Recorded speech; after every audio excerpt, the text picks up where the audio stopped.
For those of you who may not know, the Academy Forum is a program that is organized and funded by PAMCA. It is to bring to campus outstanding speakers who will engage our students and our faculty and our families. And it is also our pleasure to be able to open it up to the larger community. So we welcome you all. We're really delighted that you've braved the elements to join us tonight. Before we get going with our program tonight, there are just a couple people that I want to thank for making it possible for us. First, Amy South. Amy, where are you? Amy's around somewhere. Amy is our Community Vice President. There she is in the back. She's ultimately responsible for the entire event tonight. Next is Lucy Batzik, and Lucy is in the doorway up there. Lucy has executed every single detail for tonight. We have Trish Perlmutter. Trish has shepherded this program from the very beginning. And last but not least, Judy Polinovsky and Debbie Kozak, who make absolutely everything happen for us here at MKA. So thank you very much. So now, without further ado, it's my pleasure to introduce the headmaster of the Montclair Kimberley Academy, Tom Namick.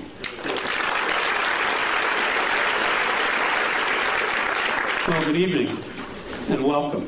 I'm delighted to welcome you to the Montclair Kimberley Academy, and I want to also thank again our Parents Association.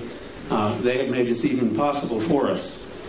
While the program is free of charge, it's not free of expectations for how we will conduct ourselves as an audience. I have a couple of things I'd like to ask of you. Please, there's to be no electronic recording, audio or video. Please don't hold your phones up to take pictures, mostly because it distracts the people behind you. And we'd really like to focus on our very special guests this evening. It's my privilege to introduce our guests, and I think they're well known to all of you, but I do want to say a couple things about them. Dr. Tyson has been a frequent guest on the Colbert Report, or rapport, I guess is the proper pronunciation. We're delighted that he's here, and we are also delighted and very grateful that Mr. Stephen Colbert has agreed to interview him for our benefit. Stephen Colbert, comedian, author, and host of the Colbert Report, is both one of the funniest and possibly the bravest comedians of our time. I want you to consider his performance at the National Press Club dinner in 2007.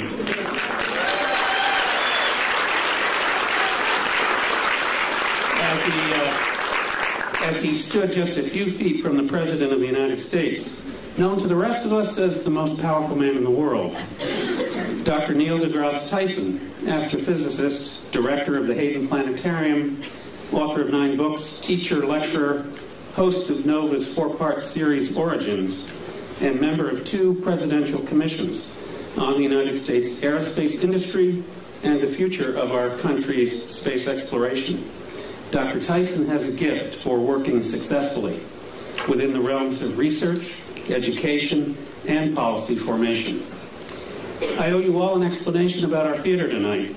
What you see on stage is the beginning of a set for a 7th grade production of Romeo and Juliet. This year's selection for what is, as I said, an annual performance. And I think it's fitting that Dr. Tyson is going to warm up the stage for the 2 most famous star-crossed lovers in all of American literature. It occurred to me that there are a few things that Stephen Colbert and Neil Tyson have in common, and I wanted to comment on them. Both of them share an overarching purpose to make sense of the world. They also share a common strategy. They often look to the stars, human or heavenly, for evidence of how things work. Though Stephen Colbert is far tougher on the objects caught in his gaze, whereas Dr. Tyson is only known to have obliterated Pluto. They share methods in their respective fields, whether it is the search for evidence that makes sense of the world and the universe, or the creative construction of questions and tests by which the truth and significance of who or what is before them are evaluated. Perhaps then they both have something in common with William Shakespeare, the desire to provide their audience with a lens to see the world from a previously unconsidered point of view, and not just as others would have us see it. So while the stars may be dazzling, training and instinct appear to have taught each of them to look away from celestial bodies. I'm really sorry, I had to get that bad cliche in there somewhere. And to consider the effects that those celestial bodies have on everything and everyone around them. In addition to the challenging questions that each of them make us confront, their work has given the world a little more of that very rare and gem-like substance known as the truth, or in Stephen Colbert's case, truthiness. And we are very grateful. Ladies and gentlemen, Mr. Stephen Colbert and Dr. Neil deGrasse Tyson.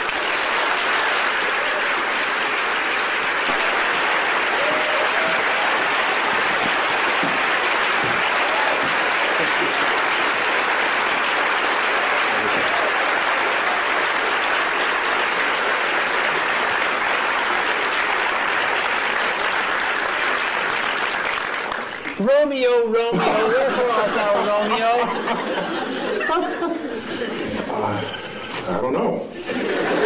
Neil, thanks so much for coming today. Yeah, no, thank you. Mr. Dr. Neil deGrasse Tyson is, he's been on my show 6 times.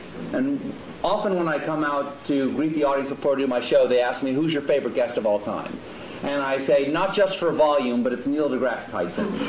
Because not only do I love what Neil knows, but I love that he loves what he doesn't know. Always interested in the next thing to learn. Oh, yeah. And always roll to whatever idiocy my character wants to throw on him. I think the only time I ever surprised you, as you told me a little while ago, was I asked you, should scientists go to Argentina or hike the Appalachian Trail? Yeah, I want people to talk about them. It's the universe talking I there. think we're a little out there. The universe amplifies. Yeah, that one, I missed that one. Yes, you'd missed that news story. Yeah. See, to go on a show, it's like the hardest interview ever. I have to I'm laden with current events just to mix with my science because I don't know where he's going to come at me. And I got to be ready with 7 tennis rackets to hit it back. And I'm upset because that one news story, remember with the guy, was it South Carolina guy? Who remembers?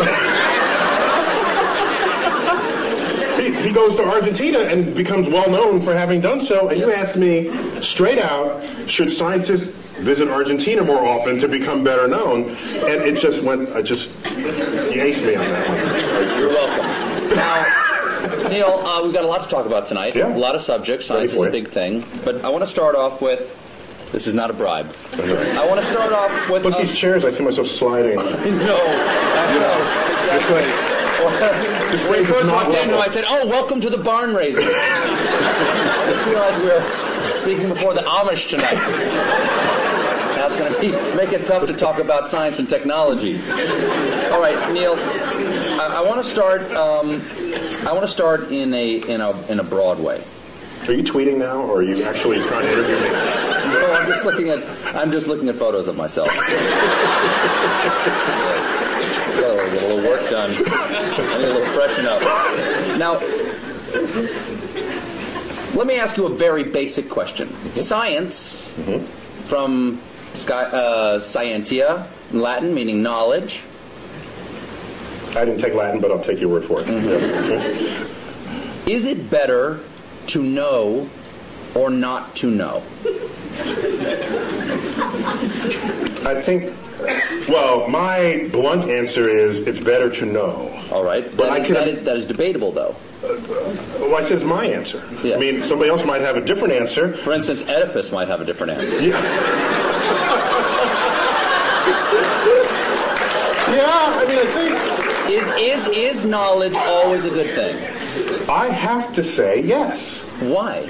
Because it empowers you to react and possibly even to do something about it if something about it needs to be done.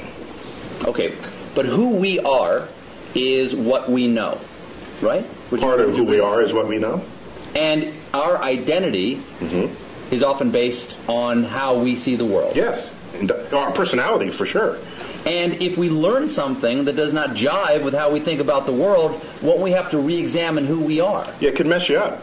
Yeah. Once again, I'll go back to Oedipus. He plucked his eyes out rather than know anymore. Yeah, well, people back then, they did stuff like that. Yes, people back then, not people today.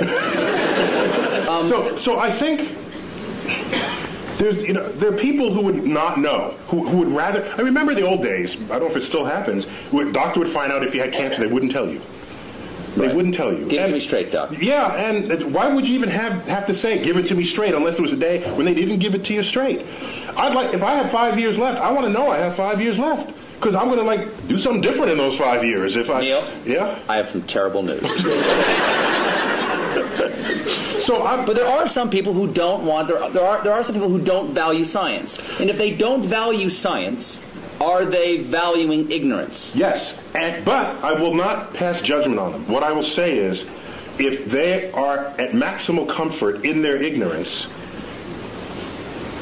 fine. Except that they will not be the participants on the frontier of cosmic discovery. They will be disenfranchised. Hello? Hello? I'm sorry, I've got a phone call. Hello? I'm sorry. I have to take this. Hello? My mic isn't working? Hello? Now who's in control? So they won't be in control of the next, won't be participants. No, they won't. Not only will they not be on that frontier making any discoveries, they're not in a position to enhance their life for having access to those discoveries themselves. Can knowledge ever be a bad thing? I don't think so. What about actions that knowledge takes us to? Do you think that Oppenheimer, when the bomb went off, and he said, I am become death, destroyer of worlds, do you think he perhaps questioned for a moment whether the knowledge they achieved that led to the creation of the bomb perhaps should have been left undiscovered? Do you know what he said in response to those kinds of questions? Yes. He said, because people said, have you usurped the power of God? Have you? And he said,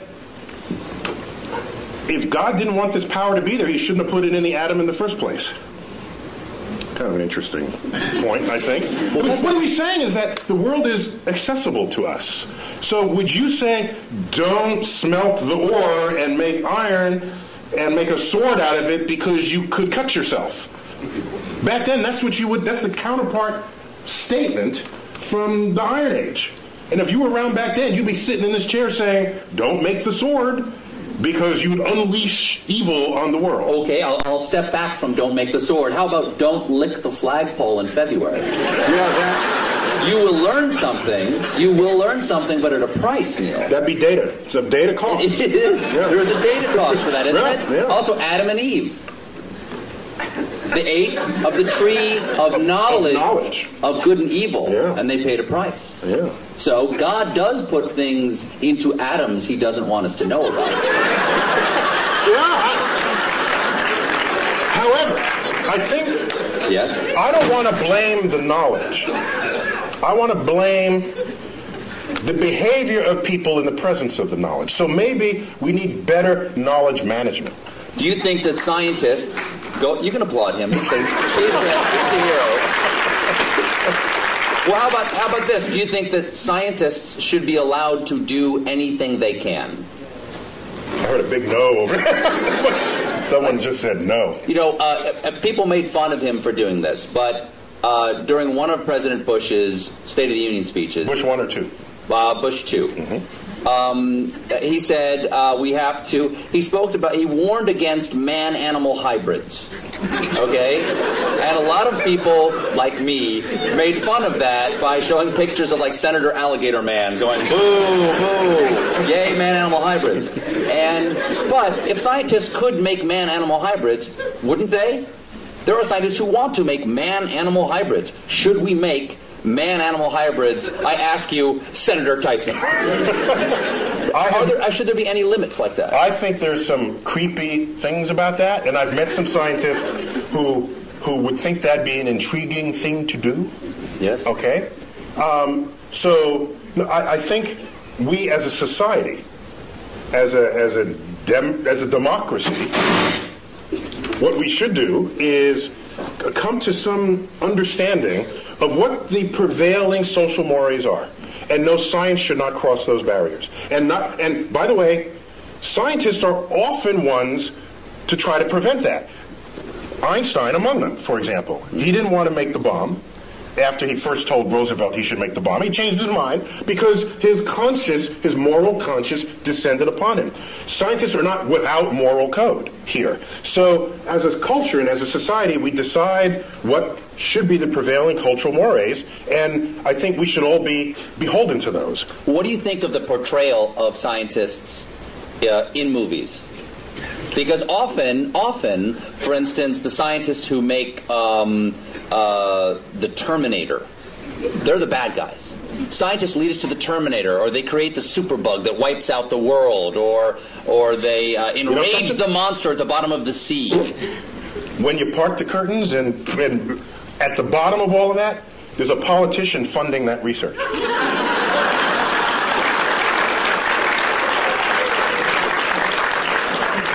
Is this working again? It is? No, it's not. He says yes, you say no. Yeah, we got it. We're getting bad data. We're good. That was good. That's good? You're good. Oh, yeah. You're good. So, scientists don't lead marching armies. Scientists don't invade other nations.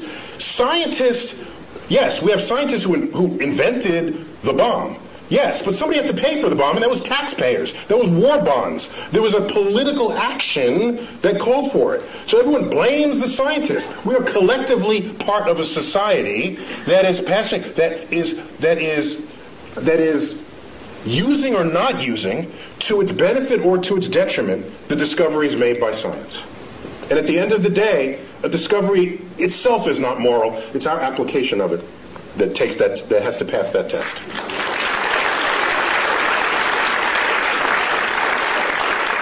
Would you agree that there's a distrust of science on a certain level in our country? I mean, unless it's, going to grow my hair back. Yeah, Science... Or do other things to your anatomy, yes. Right, exactly. Yes. Science, exactly. Yeah. Science, I've gotten those emails. Science is sometimes distrusted because it is more complex than the average person can understand. I think that is the core of it. It's distrusted not because of what it can do, but because of because people don't understand how it does what it can do. And that absence of understanding or misunderstanding of the power of science is what makes people afraid of it. And so I remember back when they first split the atom, shouldn't split the atom, or shouldn't. I mean, you hear this at every discovery that happens in science.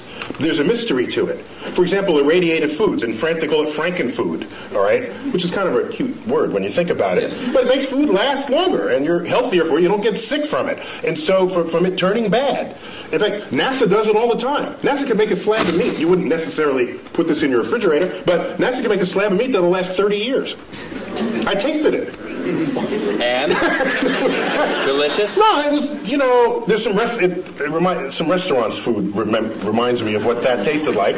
But I'm just saying that just because you don't understand it doesn't mean it's bad for you. Go figure out how it works. That's why we need a scientifically literate electorate, so that when we go to the polls, you can make an informed judgment. And you can draw your own conclusions rather than turning to a particular TV stations to have your conclusions handed to you. Now, Arthur C. Clarke. Comedy Central accepted. Exactly. Okay. Arthur C. Clarke's famous dictum about sufficiently advanced technology. Yes, it is. Arthur C. Clarke had several laws of culture and the world, one of which was any sufficiently advanced technology is indistinguishable from magic. So, if something gets too complex for the average person to understand, it's magic. It's like magic. And you have powers that I don't trust because I don't know what you're going to do with it next. Whereas if you understood how it worked, you say, "Hey, give me one of those." I mean, that's how that would work. That's how that plays out. Do you think that's where the debate over?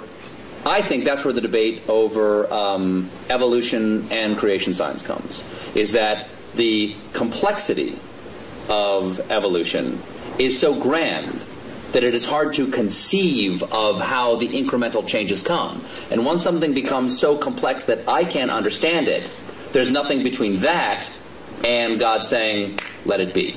Well, one of the beauties of evolution is that that complexity does not come about from complex ideas. The ideas are actually quite simple. And you can show on a computer how those simple forces can generate complexity given enough time and enough variation in environment, which is just what the history of the Earth supplies. So science literacy is an important part of what it is to be an informed citizen of society. Let's get away from our understanding of science, or lack thereof, and get to science itself. Okay. Okay. I'm with you. Here's a transition from talking about us mixing science and religion and getting back to science. Mm-hmm. God is truth, people think. Mm-hmm. Okay, some believe God is truth. Truth is beauty. Is there anything in science to you that is beautiful? Or rather, what is the most beautiful thing that you know of in science? E equals MC squared. Really? Oh, that's awesome. It is. So that equation doesn't just have a great publicist. It's actually... Because everybody knows it, but also everybody knows Coke. You know, it's like the Coca-Cola of science. Yeah, you learn E equals MC squared before you even know what any of those symbols mean. You hear it in elementary school. It's a gorgeous thing. What is beautiful about E equals MC squared? First of all, tell everybody what all the pieces mean. Well, E stands for energy. M is mass. C squared is just the speed of light squared. That's just, ignore that for the moment. The thrust of that equation is that energy and mass are equivalent to each other, which means you can transmute one into the other and back. What makes it extraordinary is that that hardly ever happens in our everyday lives, yet it's going on all the time in the rest of the universe. And so we're in this little pocket where E equals MC squared is not visible. It's not visible. It's not happening in our lives. No. But if it did, the world would be really different. Light coming from that bulb would all of a sudden pop into a particle, and the particle would combine and pop back into light again. Would it hurt? It can, yeah. It would sterilize you. There's a lot of, the kinds of particles that would do that they would sterilize you, yeah. That'd be bad. I've had my kids. Yeah. So it goes on in the center of the sun. It went on at the Big Bang. It goes on throughout the universe, wherever it's hot and heavy. But what is beautiful about it to you? It's simple. It's simple, yet it accounts for hugely complex things. And for me, that is where the beauty lies in the truth. No. If I had to give you a complex theory to understand a complex phenomenon, send me home. Because what's the point? Well, now, there's no tablet in the sky that said it had to be simple to end up being complex. It's just a remarkable fact about the universe. So why not celebrate it? The fact that pi, right? Let's say the numbers together. 3.1415926. We got a few. That's a nerd fest. We got a geek thing going on over there. Not bad. The fact that you take a circle of any size, a circle the size of the universe itself, and divide it by its own radius, and you get that number, that's beautiful. I have to pause, and I get misty thinking of this. I'm sorry, that's just another one, that the atoms and molecules in your body are traceable to the crucibles in the centers of stars that manufactured these elements over its lifespan, when unstable, on death, exploding its enriched guts across the galaxy, scattering it into gas clouds that would ultimately collapse and make a star and have the right ingredients to make planets and people. Which means we are part of this universe.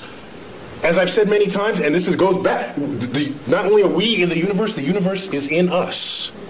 That is a profound concept. And I think it's the greatest gift that astrophysics gave culture in the 20th century. There's a research paper in 1957, and I say that because one of the authors just died, like 2 days ago, Jeff Burbidge. Burbidge, Fowler, and Hoyle. One of the most famous research papers that no one ever heard of. You know why, I think? Because it had 4 authors, not just one, and it took a decade to figure out, and it wasn't just somebody burning the midnight oil, so it doesn't lend itself to poetry or screenplays, because it's a collaboration, so nobody wrote about it. But we knew that we are star stuff. We knew that we are stardust at the middle of the 20th century. That connects us to the universe like no other fact. That's beautiful.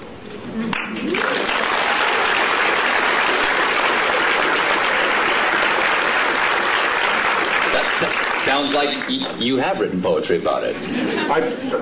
Once it gets in you, you have, the only way it comes out is poetically. No! You don't write poetry, you write sonnets.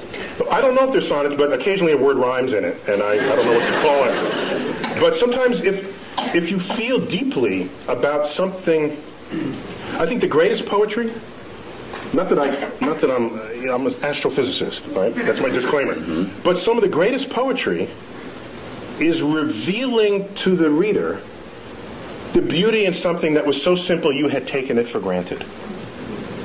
That, I think, is the job of the poet.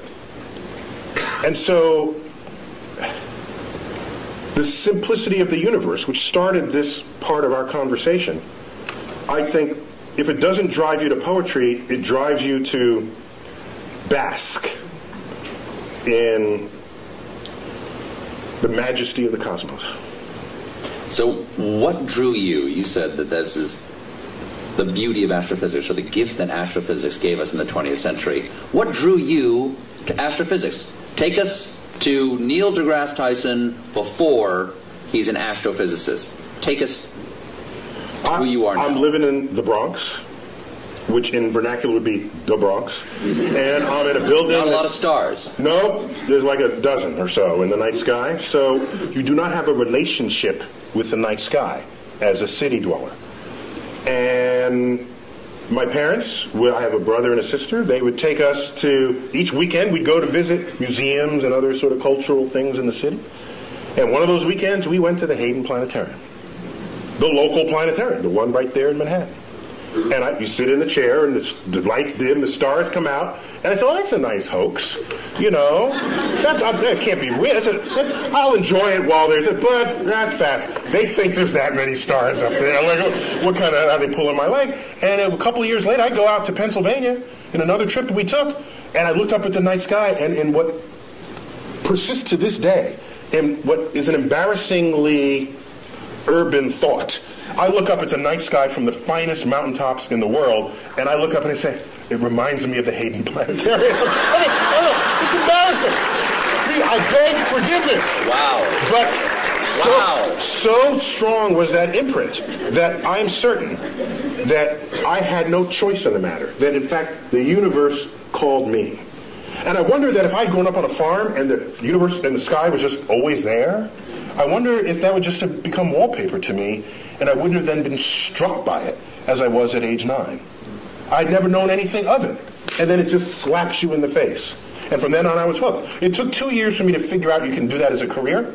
But starting at age 11, you asked me, that annoying question adults ask kids, what do you want to be when you grow up? I heard a comedian say, you know why they ask? Because they're looking for ideas.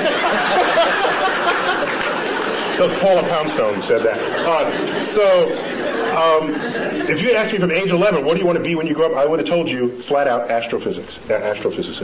And my whole life aligned to that. Got a telescope, got a camera, photographed it. All my science fair projects. One was getting the spectra of the sun and analyzing features in the spectra. I built the spectroscope. So I was like nerd kid, total card carrying.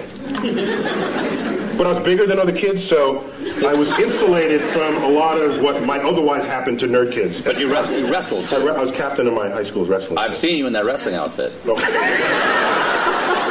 You can rock a singlet. Well done. Now, singlet is what you call the one-piece... they know. No, okay. So... You wanted to become an astrophysicist. That leads to another question, which is, is it better to not to know? It's better to know.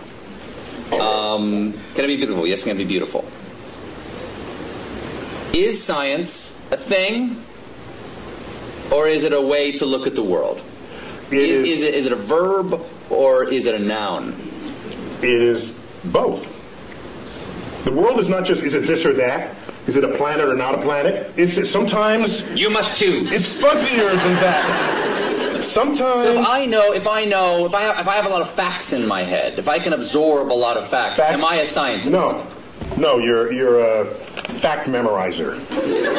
In fact, I'll accept that as a compliment. Our academic system rewards people who know a lot of stuff, and generally we call those people smart.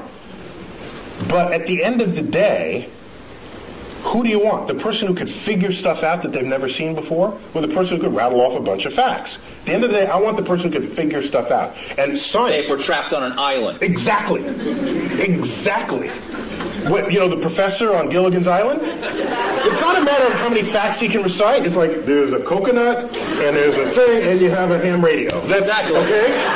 Seawater, you stir in the salt water. You hook the wires up to Gilligan's fillings, and you listen to his ear. Listen in it. So, it's an understanding of the relationships. While we're on it, Ginger or Marianne? Totally Ginger. Ginger. Complete. That was like, she came around the wrong time of my life. I'm telling you. It was like Ginger all the way. For sure. So it's a way of approaching the world. It's a way not only of approaching the world, it's a way of equipping yourself to interpret what happens in front of you. I think of science, the methods and tools that enable it, as kind of like a utility belt that you walk around with. And you come upon something. Are you a superhero? Yeah. In your mind, are you a super science? Actually, when I was a kid, I wanted to be Mighty Mouse when I was a kid. Really? I wanted to sing opera as I went to sing. Here I am to save the day. Yeah. So it's a tool belt. It's a tool belt. It's a utility belt. Utility belt, sorry. Because I'm picturing you in the singlet with the utility belt. Yeah. It's a tool belt. The difference is a tool belt, if you have a hammer, as they say... You can hammer in the morning. You can hammer in the morning, if I had a hammer. Mm-hmm. The problem is, if you start wielding a hammer, then all your problems look like nails. Mm-hmm. And maybe they're not. Maybe it's more subtle than that. And so your toolkit has to be able to morph into what is necessary for what it is that you confront at that moment.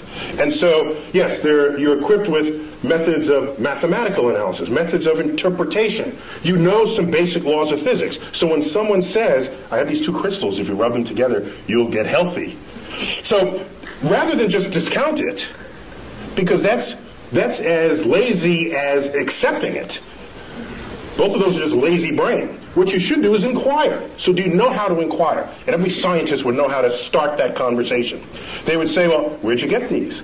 What kinds of ailments does it cure? How does it work? What does it cost? Can you demonstrate that it works? And you go through this whole, and at the end the person's in tears because they weren't prepared for that level of questioning. And so science literacy is vaccine against charlatans of the world that would exploit your ignorance of the forces of nature. Neil, if you don't like the crystals I gave you, you can just say it. And they're not working for you because you don't believe.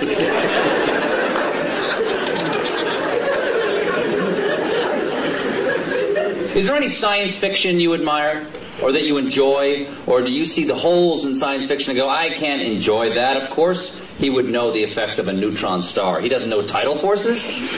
Do you have that problem? You've got that right. You've got that right. Do you have that problem? I only have the problem if the movie is marketed for its accuracy. Number one. Number two, they got to get some basic science right. After that, I'm okay. So, for example, in the latest Star Trek movie, they had this liquid. The red matter. The red matter, thank you. Release the red matter. Release the red matter, and you drop it into the core of a planet, and it turns a planet into a black hole.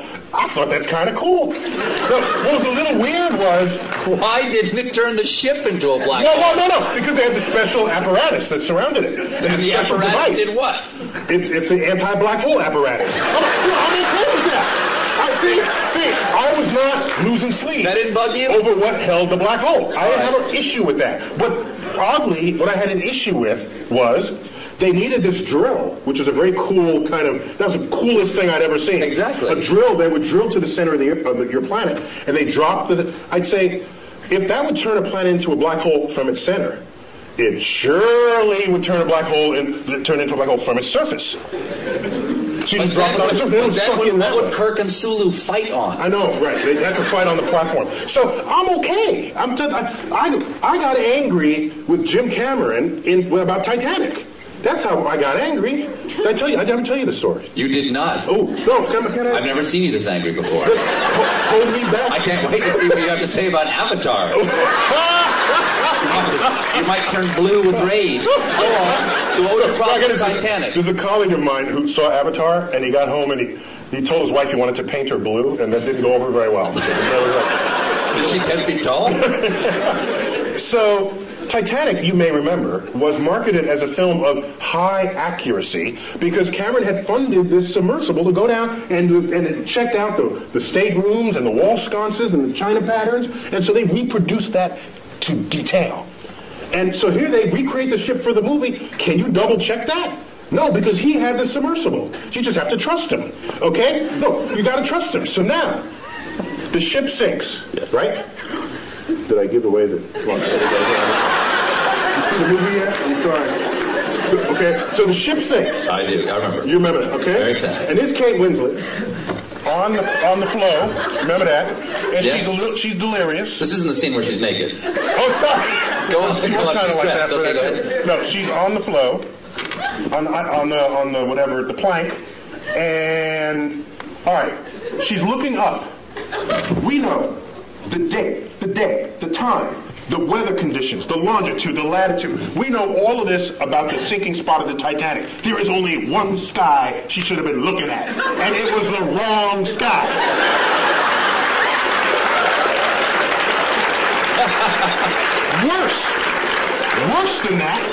Worse than that, the left side of the sky was a mirror reflection of the right side of the sky.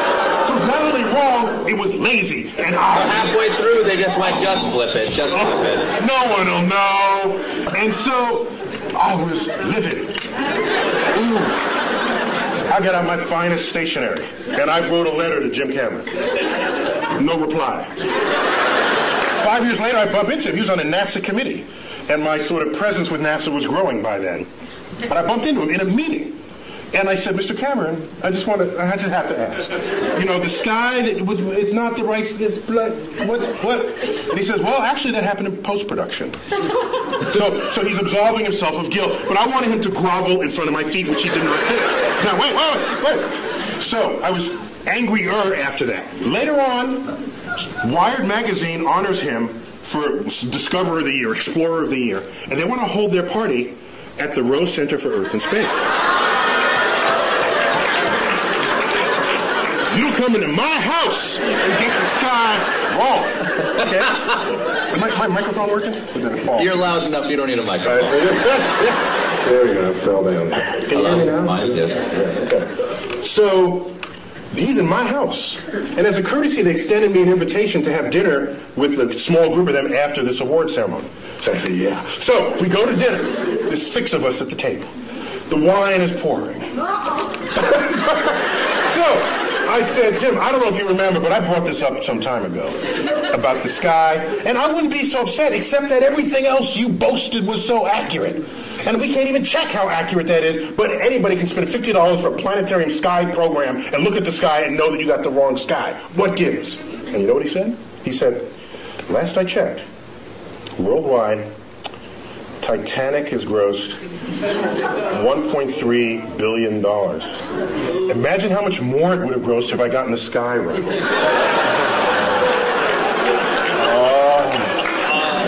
Oh man. I'm so sorry. That, if I had a tail, it would have been like between my legs, and I would have And so I think you won that conversation. No, actually, I did. He retreated into his bank account. Here's what happened. But that money will all eventually be gone, and he would still have gotten the sky wrong. Oh, that's an interesting point. That's right. The sky will outlive even James Cameron. However, as dejected as I was, 2 weeks later, I get a phone call. Forgot the guy's name. He calls me up and says, "Hello, it's Dr. Tyson." I said, "Yes." He said, I forgot his name, Johnny Smith. "I work in post-production for Jim Cameron.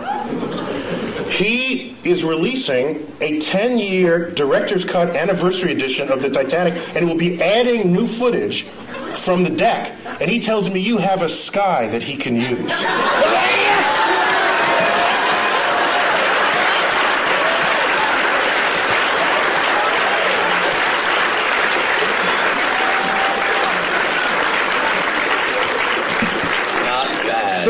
Not bad. You got your taste, right? You got a little taste. Yeah, right? it was good. No, I'm not. I'm a public servant. Yeah. I don't need pizza today. Me too. So if you're gonna claim it's right, then I'm gonna hold you to it. If you're not, then I'll just sit back and enjoy it. What I don't like? I don't like is the people who you go see a movie with who read the book first. Get rid of them. They don't belong in the movie theater. All right? It's like, the book was better. Well, get the hell out of it. Get out of the movie theater. Then go back to your book. Leave me alone. Those people I can't stand.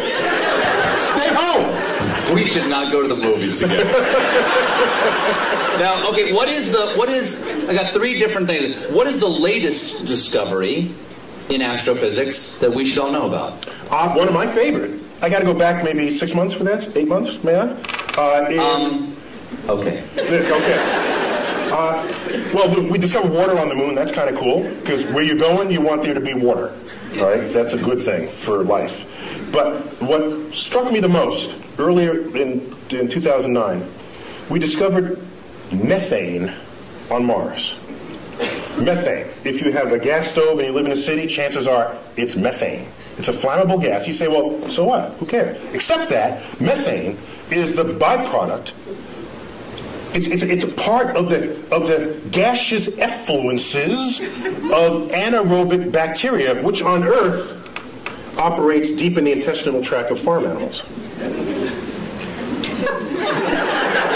That's a very scientific way of saying there are Mars farts.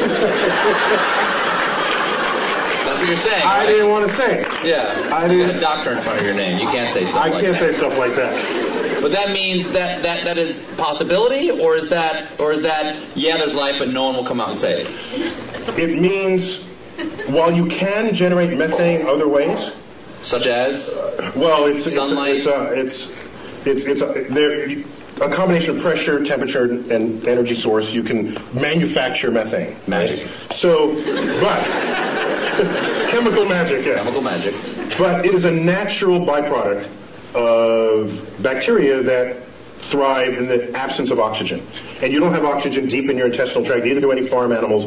And if you're down under and Mars doesn't have oxygen. So it's tantalizing to think that maybe there are life reservoirs in aquifers beneath the Martian soils. As I was saying before about is it better to know or not to know, and there are things about our own identity that we take from the knowledge that we have, yes, we do. or the things that we don't know, the assumptions of things that are not there to be known. And instead of using the word identity, I'd say they have an impact on our ego. Yes. Because the more we learn about the universe, the smaller we get, right? In time, in space, in size. And so if you go in... Not the way you just described it. The way you described it, you're a supernova. Well, that makes you bigger. Well, I think if you know about what's going on, then it's not mysterious and you're a participant in the unfolding cosmos. Otherwise, you are consumed by it and you fear it and you shun it. And you say, I don't want to know that I live on a speck called Earth, orbiting an undistinguished star in the corner of an ordinary galaxy in an expanding void of the cosmos. There are some happy thoughts in there, like understanding how that works, recognizing that the human brain figured that out. That's kind of cool. There's a lot we still don't know, but what we do know, I think we can sit proudly and celebrate what we know about the universe. Maybe now, not every one of us figured it. Took a few key people like Newton and Einstein, but we learned what they taught us, and each of them stands on the shoulders of giants that came before them, just as the quote goes. Let's celebrate it, not fear it. But if we found out that there was life someplace other than Earth, what do you think that would do to our identity or our ego?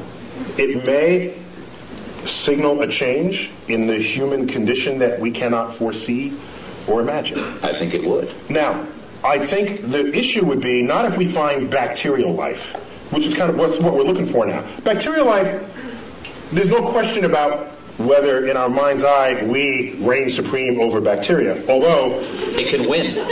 Bacteria, do you know in 1 linear centimeter of your lower colon lives and works more bacteria than the number of people who have ever been born in the history of the world? So in fact, we are just hosts for bacteria to lead their lives. So from the point of view of a bacteria, we're just a place to live. A dark, warm place to live. But we're a planet, and they don't believe there's bacteria in any of the other planets. that'd be an interesting sci-fi novel. So the real issue is, if we find life on another planet that's smarter than we are, that would totally mess with our ego. That'd be the last, nail in the coffin of our ego.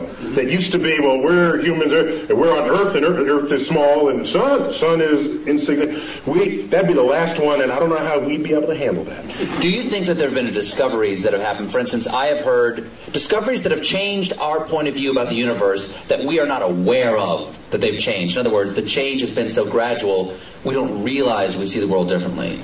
Has E equals MC squared, because that's coming up on 100 years? I'll tell you. Yes, it is, actually. Well, no, we're past the age. Last year was 100? No, 1905, so 2005. Okay. But so I got one for you. Has that changed us? I got one for you. In the 1920s, which was a watershed decade in the history of science, in that decade, we discovered that not only our galaxy, the Milky Way, is not the only existence of anything in the universe, that there are other Milky Ways out there. That recently? 1920s. Was it just the optics didn't exist for that? We needed a big enough telescope, and Edwin Hubble wielded all the glass that's necessary to accomplish that back in the 1920s. He said Hubble, before the telescope, was a man and had his own telescope, the biggest of its day, and he made that discovery. That there were these spiral fuzzy things in the night sky. We thought they were just local to us. They're whole other systems of stars. 100 billion stars unto itself, outside of our system. Not only was that discovered in 1926, 1929 he discovers that the universe is expanding, which means it may have had a back then, it may have had a beginning. If it's expanding, that meant it was littler in the past. Well, there must have been a day when it was all together in the same place. Thus was born the Big Bang. Okay, so now, also in that decade, quantum mechanics, quantum physics was discovered. That is the science of the small, the science of electrons, protons, neutrons, particles, nuclei. At the time, you'd say, this is just physicists burning tax money. Because who cares about the atom? I got my horse to feed. I got kids. You got issues in society.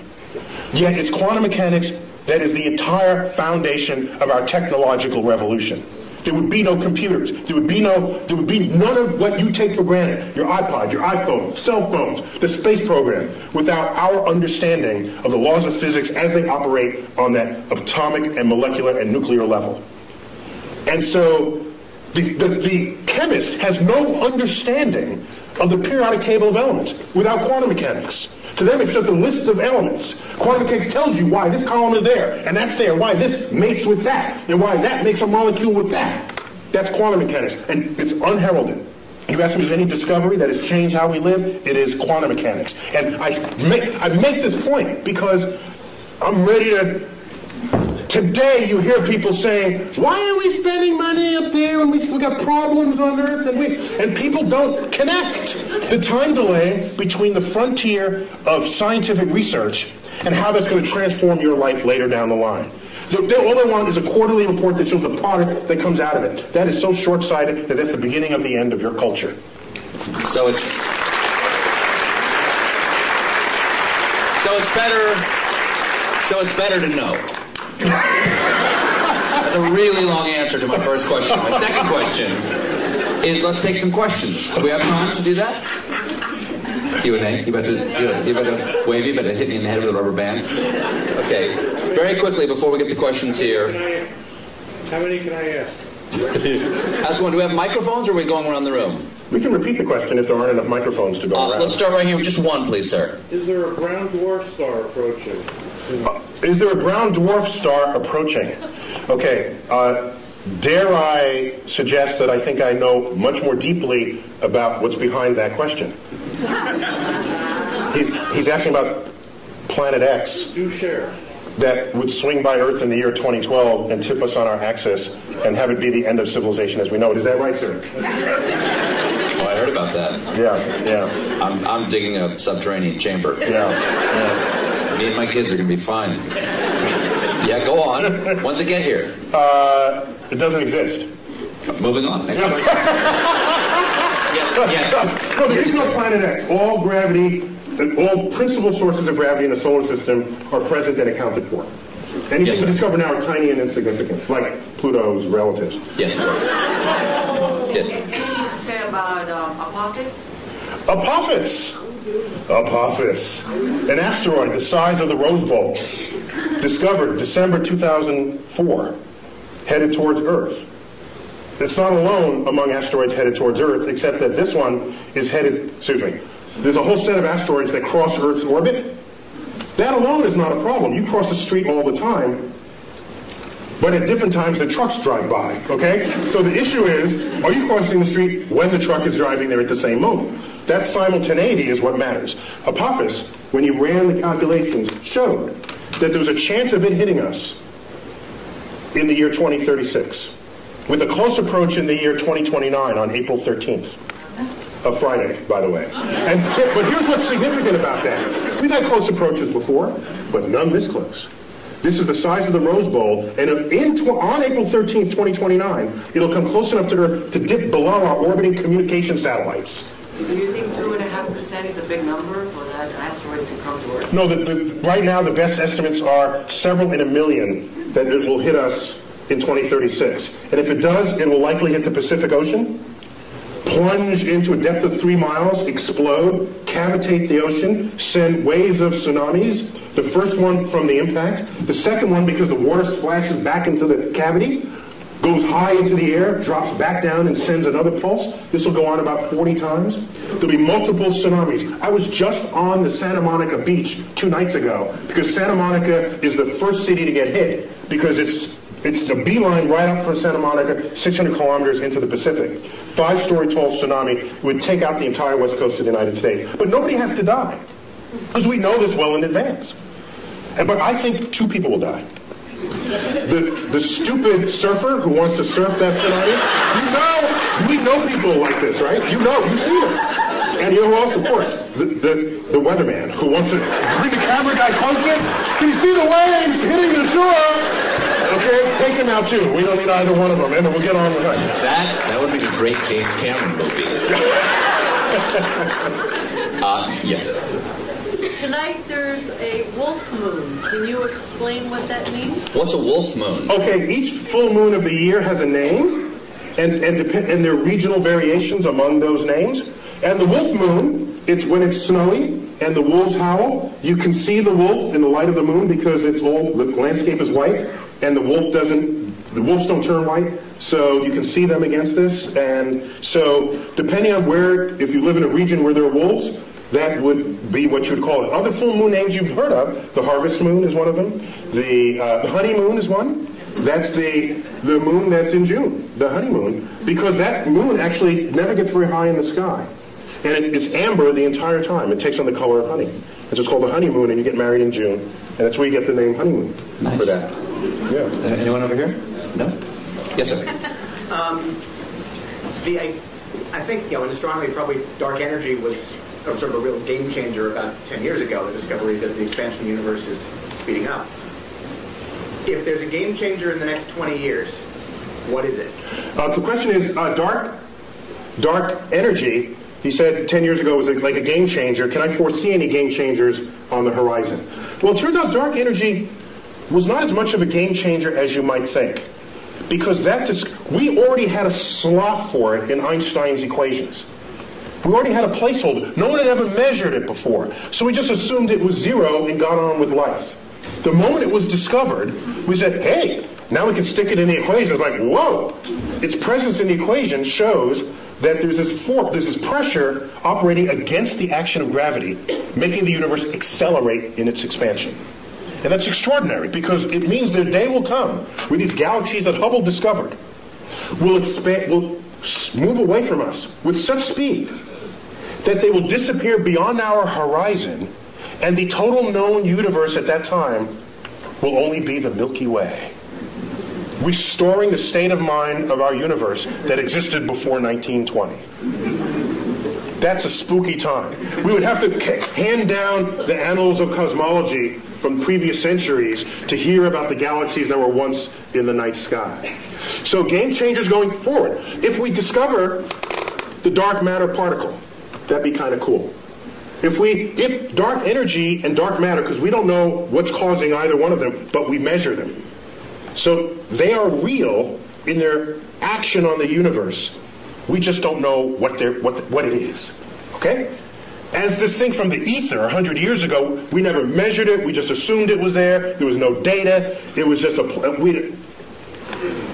dark matter, dark energy. We can call it Fred and Wilma. Don't think it's matter or energy. We don't know what it is. Don't let the name fool you. I'll henceforth call it Fred and Wilma. Okay? So, with Fred and Wilma, these two things, it may be a game changer. Once we figure out what it is, it's a new particle that then we can exploit to our benefit in the same way our understanding of quantum physics enabled us to exploit the behavior of atoms and nuclei to our benefit. So a new kind of physics would transform how we live. Yes, that's one way I think about it. Is Pluto going to be excised, so not just because we send it out, but because the ice will expire? Will Pluto not only be humiliated by Neil deGrasse Tyson? You may not know this. That's not the word she said. She used that word. Excised from the family of planets. Neil was on the group that gave the recommendation that Pluto be demoted, correct? We thought differently about Pluto's identity than Pluto did, and other supporters of it. We just grouped it with other icy bodies in the outer solar system that, at the time, were being discovered. Don't shoot the messenger. Pluto was alone for 65 years, and so you can't have a category of one. That doesn't work in science. You need a few things to make a category. So he's okay. It wasn't a category, though. It was a planet. Well, yeah. My very elegant mother just sat upon 9 porcupine. Now she just sits upon 9. It doesn't make any sense. Yeah, it doesn't make any sense. Where's the porcupine? If she's that elegant, she wouldn't have sat on a porcupine, I don't think. So once we found other icy bodies, all we did was group them together.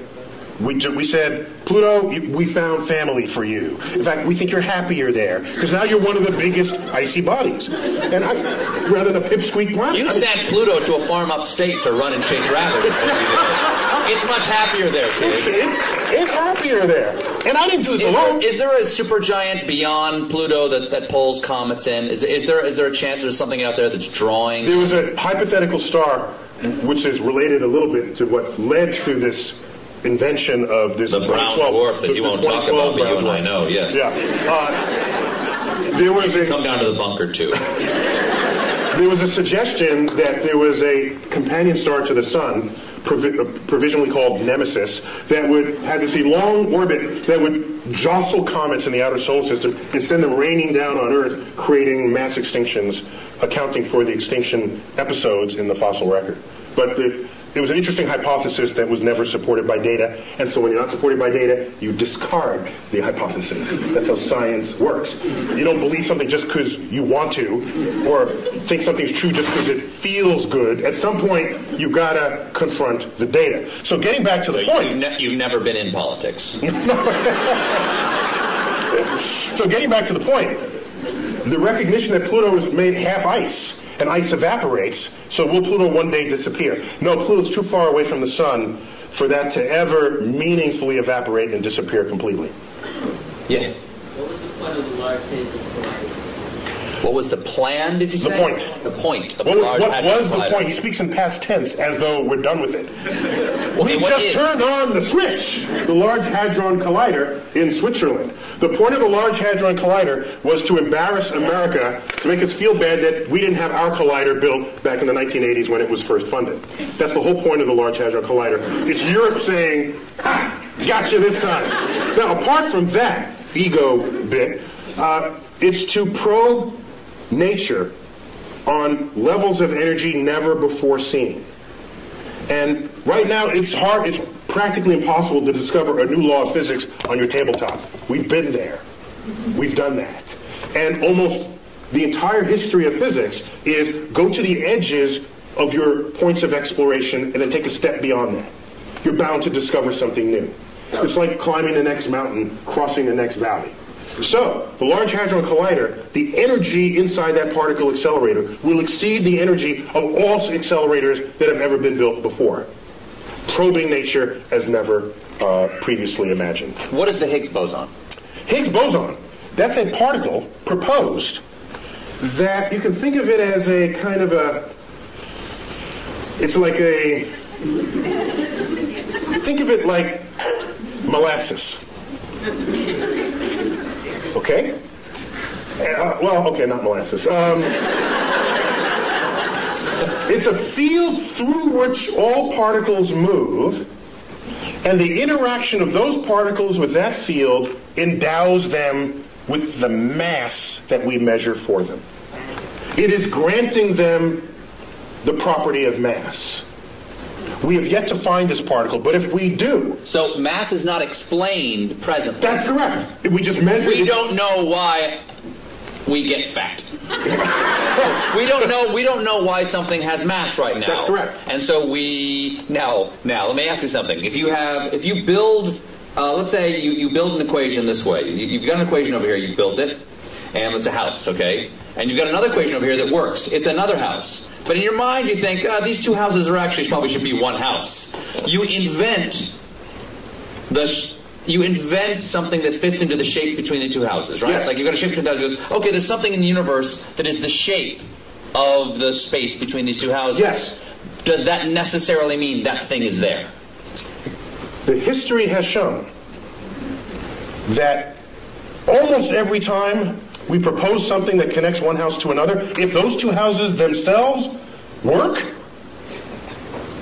there's something in between them connecting the two. For example, in 1930s, we had this experiment with, it's the 1930s, quantum physics is in place. We start probing the atom. We find out there's an atomic reaction, a nuclear reaction, where there's some missing energy. We account for all that, and there's something missing. We say this much energy here, and then it's missing here. And we swear we accounted for everything. Fermi comes up, a famous physicist, said, I bet there's a particle that came out of that reaction that escaped with the energy before you had a chance to measure it. E equals mc squared. Well, that would have endowed that particle with its energy to do so, the mass to do so. And even MC squares in every one of these, it's all over the place. It's written with E equals MC squared. The point is, he hypothesized the particle, gave it the properties that it would have to account for what was seen. That's your conduit between the two houses. Then he says it's got to have this much energy, and it's got to be pretty hard to detect because we surrounded this in lead, and it just went straight through the lead. So I'm going to propose a particle that's hard to detect. And it's got to be little, because there's not that much mass, and it has no charge, so it's neutral. So he called them neutrinos, little neutral ones. He hypothesized. He said, let's look for them. 20 years later, they were found, neutrinos. And now we kept them coming out of these reactions. He built the porch, the walkway between the two houses. Practically every time you have two working understandings of the world, and they have to coexist in the same universe, there's something that's going to connect them. It's like electricity and magnetism, previously discovered as separate things, until Faraday and Maxwell said, hey, wait a minute, this works and that works, and they kind of smell like each other a little. Maybe they're the same thing.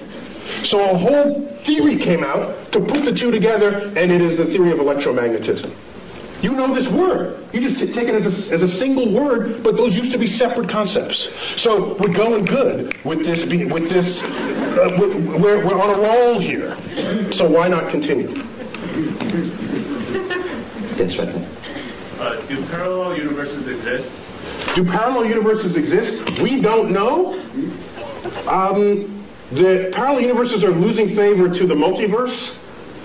We have some cogent theoretical expectations that our universe might be just one of many, spawned from this sort of this hyperdimensional medium, which we'll call the multiverse. There's no data to support it, but we have good theoretical premise to think that it's there. And we have philosophical precedent. We used to think Earth was special and unique.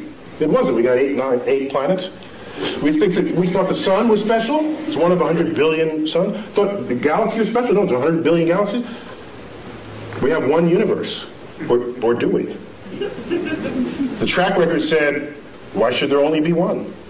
Be open to the possibility that you don't live in the majority-looking universe that's out there. Would a separate universe, when you say different universe, slightly different laws of physics, which makes that's what I'm asking. Oh, yes. Well, this is the fun part, because if you manage to get a portal to another universe, don't be the first one to volunteer to go through it, because your atoms are working in this universe. If the slightly different law of physics, you could implode, explode, come out with 3 heads. Who knows? There's a different exchange rate over there. Yes. Yes. Someone, let's go in the back, in the middle, and I think you have a white sweater on, yes. Is it possible to tunnel through a black hole, like quantum mechanically? Can a black hole be used to travel? How about that? Can we say that? No, it's a little different. Like, Steve, get with it. Tunnel through a black hole. Yes. As if it creates a tunnel in space or time. Quantum mechanically is what she said. Quantum mechanically, can you tunnel through a black hole? I'm not going to try to interpret this one. Well, I have to ask, did you want to land someplace else when you're done, or are you content with being dead when it's over? I need to know before I answer. I guess it's okay if I die. It's okay if you die. For science. For science. Stephen Hawking showed just recently that, and for me this was kind of spooky amazing, that black holes remember everything that they have ever eaten. Which means it's not a tunnel to anywhere. Everything that it ate is sitting there at the singularity at its center. Now the spooky part, that's not the spooky part. The spooky part is, Stephen Hawking showed 40 years ago that black holes can actually evaporate. The matter that's within a black hole can rise up out of the gravitational field that surrounds it and spontaneously birth a pair of particles. That's just E equals mc squared doing its thing. E equals mc squared. The gravity field has high energy density. Out of that pops particles. And those particles escape, taking matter away from the black hole. From the gravity field of the black hole. Doesn't that fly in the face of how we think of a black hole? In a black hole, gone forever. Because nothing escapes, because nothing can surpass the energy needed to go faster than the speed of light. Except quantum mechanics. This quantum physics from the 1920s gets you out of that problem. That's a classical understanding of black holes. You layer quantum mechanics on it, weird stuff happens. Completely legitimately weird stuff happens. So you birth these particles outside the thing. Now here's what happens. I dump you. That sounds like that. I'm not interrupting. That sounds like science is making magical exceptions for itself. Quantum physics is kind of magic. Because none of it issues forth from your common sense. Particles pop in and out of existence. One time it's a wave, the next time it's a particle. And it interacts with itself. And you measure it here, but it shows up there. If we were forged in that world, then all that would be common sense. N equals mc squared would be a daily phenomenon. You wouldn't need Einstein to figure it out. He'd be learning it in elementary school. But that is a foreign universe to us. And so what goes on there, you are prone to say, that doesn't make sense. You know something? It's of no obligation to make sense to you, because your senses didn't come out of that universe. Out of that universe of tiny particles. We don't live there. If you let something go and it drops, you say that makes sense. If you let something go and it goes up, you say that doesn't make sense. In quantum world, that happens all the time. It would make sense in the quantum world. So, I submit to you that if I take your body and dump it into a black hole, what Stephen Hawking showed is that all the particles that went into the black hole, let's say it's Stephen Colbert black hole, okay? No other contaminating bodies but your atoms in the center of this black hole. And I wait around, and out here, in the gravity field, particles pop into existence. And I make a check, how many protons, how many neutrons, how many electrons, how many neutrinos. By the time this black hole is evaporated, it would have been every single particle that you were having fallen in the first place. Extracted out of the energy field of the black hole. So it remembers who you were even out in the gravitational field. That's spooky to me. Is the black hole now gone? Gone. Gone. Just it pops out of existence. Evaporated. It takes, by the way, it takes several trillion years for that, so don't wait around for it. It's that young man right there. How do you figure all this out? Okay. How do you figure all this out? It's an excellent question. Yeah, that's a good one. Isaac Newton did it all by himself. He was like really, really, really smart. A quick Isaac Newton story. He discovered laws of motion, laws of gravity. Just shows that planets don't orbit in circles, as Copernicus had thought, but in slightly flattened circles we call ellipses. And so a friend of his said, Ike, why? That may be called, I don't know what you call it. Why that shape and not some other shape? He couldn't answer that question. I'll get back to you. Goes home for 2 months, comes back. Here's why it's that shape. They're conic sections, they're cuts through the thing. And said, well, how did you figure that out? He said, well, I had to invent integral and differential calculus to figure it out. So some people invent their own tools and methods to discover the world. Most people learn the tools from someone else and then apply them to make incremental changes. Some people make huge changes, like Isaac Newton and Einstein and others. Isaac Newton once said, if I can see farther than others, it's because I've stood on the shoulders of giants who have come before me. But I've read Isaac Newton, and his stuff makes the hair on the, if I had hair, it would rise up on the back of my neck, how plugged in he was to the universe. And I'm saying to myself, that quote cannot have possibly have been honest. What it really meant, if I re-give that quote to him, I say, if I can see farther than others, it's because I'm standing among midgets. That's why. He can see farther than everybody else. In the case of Isaac Newton. I'm afraid we only have time for one more question. Yes, sir. Actually, that was a great segue to my question. You talked. We organize this all for your question.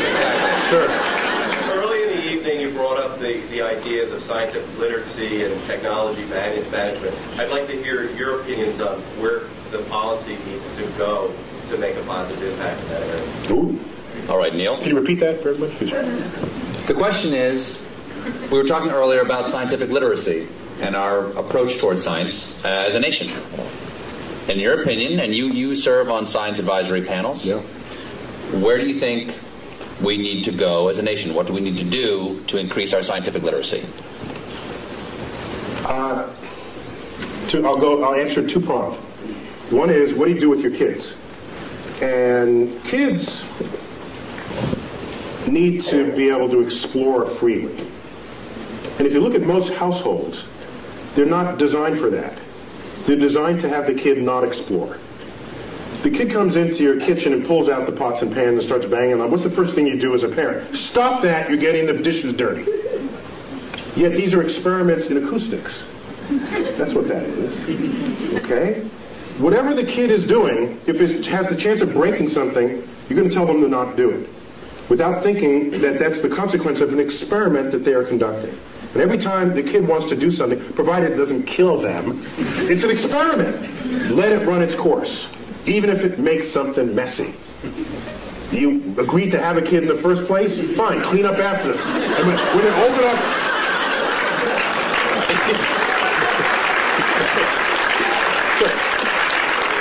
Because it's those seeds of curiosity that is the foundation of what it is to become a scientist. Now, I don't want everybody to be a scientist. That'd be a boring world. I want the poets, and I want the musicians, and we need that. And I don't have it.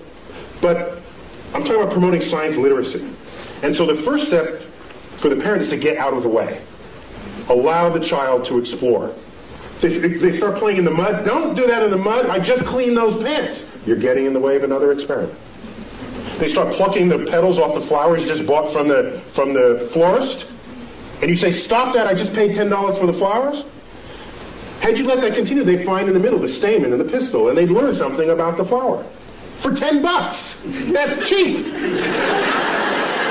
Derek Bach, one-time president of Harvard, once said, if you think education is expensive, try the cost of ignorance. And so that's got to start at home. In the schools, I don't have a problem with the fact memorizing, but don't equate that with what it is to be wise or what it is to be smart. Smart should be some combination of that, yes, but also what is your lens on the world? How do you figure things out? And you promote that by stimulating curiosity. And I don't see enough stimulating curiosity in this world. This is a famous school right here. I saw the banner in the opening corridors. So you probably don't have that problem here, all right? But the whole world is not educated in this building. So a lot of change would need to happen in that regard. Now getting back to policy. I have tried. You do a simple Google, like YouTube and Tyson, my name, but put Neil so you don't get Mike. All right? Dining on someone's ear. Half of what ends up thrown onto YouTube are talks I've given where I'm trying to convince people, not only the public, but lawmakers and people in power, that investing in the frontier of science, however remote it may seem in its relevance to what you're doing today, is a way of stockpiling the seed corns of future harvests of this nation.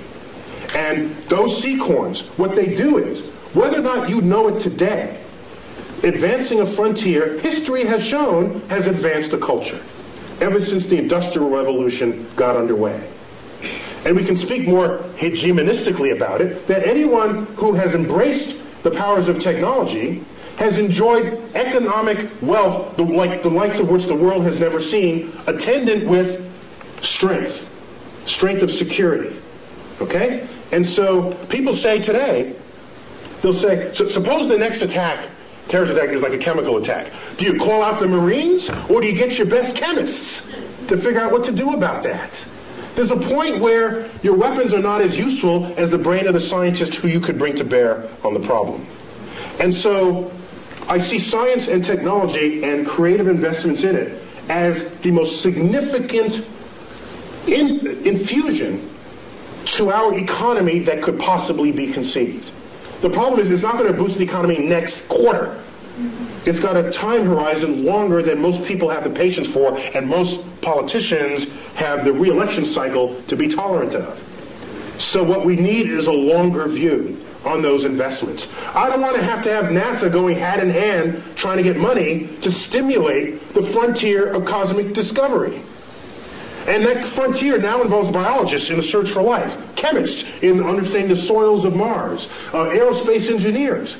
You know what I don't want to do? I don't want to stand in front of 8th graders and say, who wants to be an aerospace engineer so that you can design an airplane that's 15% more fuel efficient than the one your father flew? That's not going to get them. But if I say, who wants to be an engineer and design the airfoil that'll fly in the rarefied atmosphere of Mars, I'm going to get the best students in the class, and you know it. Because that's an exciting project for smart people to work on, motivated people to work on. And when you have them, they invent stuff. They discover things. They transform the culture in which we live on a time horizon that is not easy to just tell someone in a one-sentence soundbite. And what I want is a level of science and cultural literacy that will allow the public to be able to think beyond the election cycle, to think for themselves and say, this is a good investment.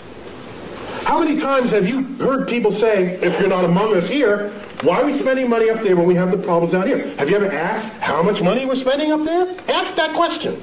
You know what the answer is? I've asked people, how much money do you think we're spending? Here's your tax dollar. How much do you think? 10%? 15%? Those are the kinds of answers I get. You know how much is getting spent? The rovers, the space station, the space shuttles, all the launch vehicles, all the NASA centers is 0.6 of 1 penny on your tax dollar. 0.6 of 1 penny pays for it all. And you're telling me, why are we spending money there and down here? If you need that money to solve these problems, you got some other problems going on. Okay? That's a whole other problem with society. So, I'm sorry, I'm getting off. So my point is, I think the greatest need is to be able to have the foresight necessary to make investments on the frontier of science, even if at the time you make those investments, you cannot figure out how that might make you rich tomorrow. Michael Faraday, in the 1840s, was the first one to pass a wire through a magnetic field. And it made a little meter tick it moved a meter. He hooked up to it. Now this guy, you do this and this happens. That's kind of cool. If you're nerdy, to a nerd, that's a cool thing, right? You do this and this happens. And so what was happening is, it induced a current through the wire. He showed his colleagues. It looked like just kind of a curiosity, a toy. Showed it to Parliament. They say, why, this is what we're funding? We're funding this toy?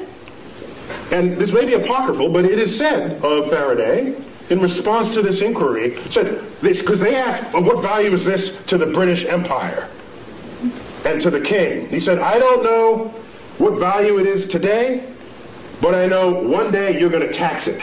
And in fact, that is the foundation of how all electricity is made today. And it would take another 60 years before electricity would come to homes. But who could have known it at the time? I don't want to be left behind.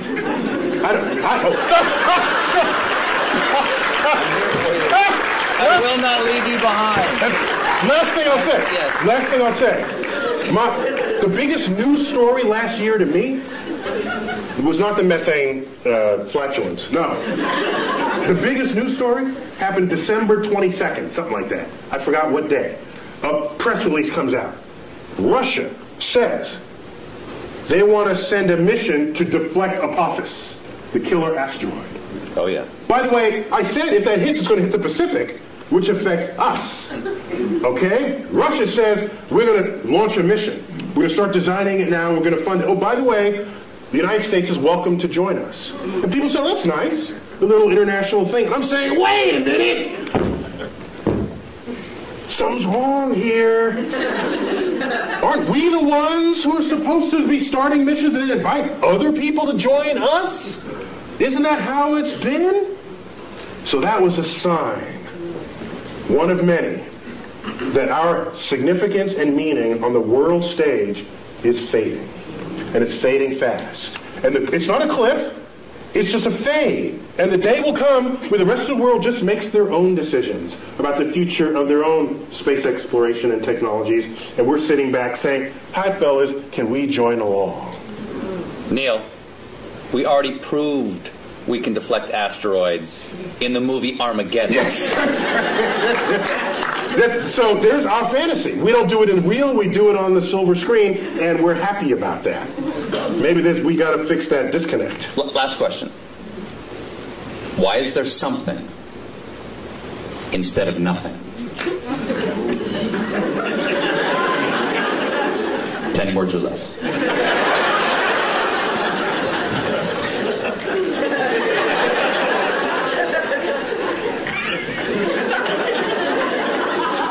Just because.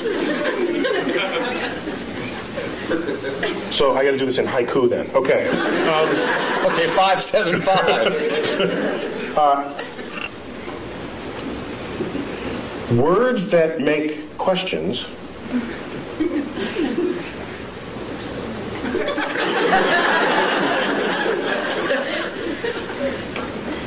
may not be questions at all. I am well rebuked. Neil DeGrasse Tyson, it is an honor to have you here and an honor always to talk to you. Please, come on, get up for Neil deGrasse Tyson. Thank you.